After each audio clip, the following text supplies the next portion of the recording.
Hello everyone, my name is Nadir and welcome back to the channel. Today I have a video featuring the new Westjet 787 hangar in Calgary, Alberta.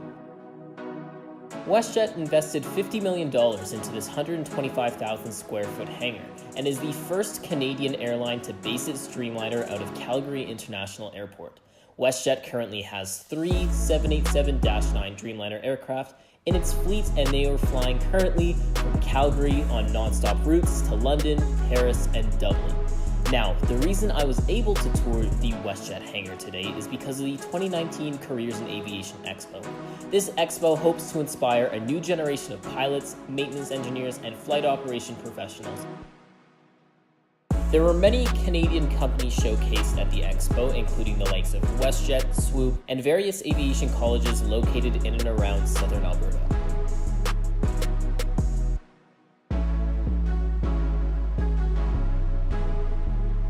When I first arrived at the hangar, I decided to get some food from the continental breakfast area. The new Westjet hangar can accommodate up to 1 787-9 Dreamliner aircraft or up to 4 737 aircraft. The hangar allows for indoor maintenance on the airline's Dreamliner and can accommodate up to 130 members of the Westjet technical operations teams with workspace and tools to maintain the reliability and safety of Westjet's fleet. In case of a fire, foam will be released from huge vents out of the roof, releasing about 10 feet of foam in a matter of a few minutes. Here's a video provided by Westjet.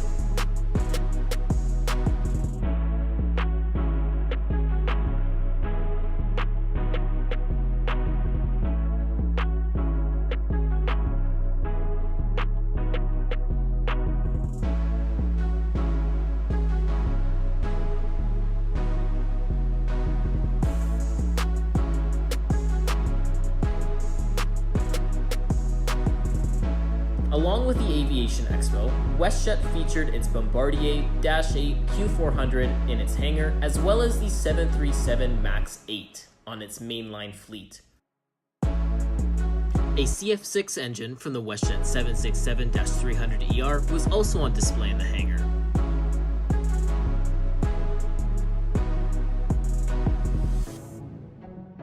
Now, I'm going to make a separate video at the end of next week detailing the Westjet 737 MAX 8, as the aircraft on display did feature the new business class, and I want to keep that separate from this video. Right now, I will focus on the Bombardier -8 Q400, which is operated by Westjet Encore, an airline that I have not flown yet. The Westjet Encore Q400 still wear Westjet's old livery. This is a 2016 built Bombardier -8 Q400 with the registration Golf Kilo Whiskey Echo. The Westjet livery and paint job on this aircraft looked fantastic. This Westjet Encore -8 Q400 was first delivered in March of 2017, meaning its age is just over 2 years. All of Westjet's -8 Q400s are powered by Pratt & Whitney 150A propeller engines. Here's some fun facts about the Westjet -8 Q400. It has a length of roughly 107 feet, a wingspan of roughly 93 feet, and a tail height of roughly 27 feet. It has a range of roughly 2,500 kilometers, or for you Americans, 1,500 miles, roughly. With the aircraft being displayed in the hangar, I got to see many things, including the inside of the Pratt & Whitney engines, as well as a close-up of the landing gear and all the systems that are involved with it. Now, let's take a closer look at the interior of the -8 Q400. I have never been in a Bombardier -8 Q400, and I was very impressed when I walked through the doors. Yes, the cabin feels very small when you walk in, but believe it or not, the seats are actually pretty spacious. At the front of the cabin, there are 10 plus seats, but they really have roughly the same legroom as the economy seats. So it's not really worth it to get a plus seat on board the -8 Q400.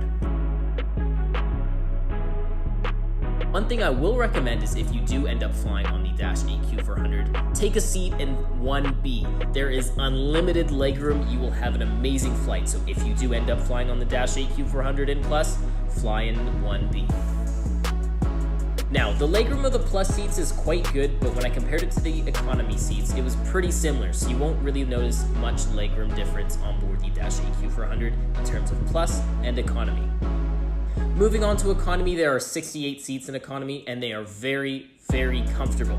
Believe it or not, these seats are even more comfortable than EasyJet seats on their A320, and it's a smaller aircraft. Like I said before, the seat pitch is around the same at around 30 inches, so you'll be fine for a short flight as you won't be flying very long on board the Dash 8 Q400. The overhead bin space is quite small, so I do recommend bringing smaller luggage items on board the aircraft if you do end up flying on a Q400. Another fun fact about this aircraft is that there's only one lavatory on board, shared by all passengers and crew. I didn't even want to step inside this lavatory, but it looked pretty cramped, but, you know, it's a short flight, use it in emergencies only, I'd say. Now finally, a tour of the flight deck. Being a 2017 aircraft, the flight deck was very modern with multiple screens, and it was very easy for pilots to see all the systems they'd need when flying the aircraft. One thing I will say is getting in and out of these seats was extremely tough, so I don't know how these pilots do it.